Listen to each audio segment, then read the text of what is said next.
പ്രധാനമന്ത്രി നരേന്ദ്രമോദി വന്നതിന് ശേഷമാണ് റെയിൽവേ വികസനം സാധ്യമായതെന്ന് കേന്ദ്രമന്ത്രി ജോർജ് കുര്യൻ. അതിനു മുന്നിൽ കയറി നിന്ന് ഞാനാണ് ചെയ്യുന്നതെന്ന് പറയാൻ ഏത് എട്ടുകാലി മമ്മൂഞ്ഞിനും അവസരം കൊടുത്തിട്ടുണ്ട്. എന്നാൽ അത് മോദി സർക്കാരാണ് ചെയ്യുന്നത്. അതിന് അവകാശവാദം ഉന്നയിക്കാൻ എല്ലാവർക്കും അനുവാദം കൊടുത്തിട്ടുണ്ട്. അവലോകനം കഴിഞ്ഞ് അതിനെപ്പറ്റിയുള്ള കാര്യങ്ങൾ പറയും.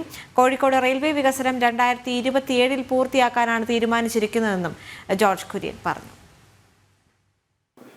2027 പൂർത്തിയാക്കാനാണ് തീരുമാനിച്ചിരിക്കുന്നത്.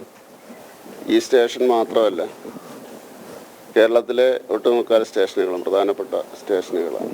100 കണക്കിന് കോടി രൂപ മുടക്കിക്കൊണ്ട് അത് നിർമ്മിക്കുകയും നവീകരിക്കുകയുമാണ്, ആധുനിക സംവിധാനം ഉപയോഗിച്ചുകൊണ്ട്.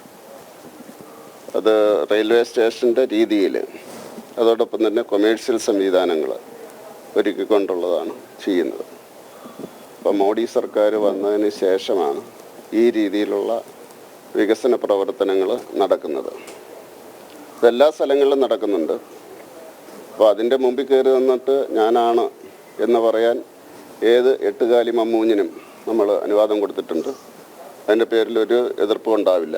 പക്ഷെ മോഡിയാണ് ചെയ്യുന്നത്,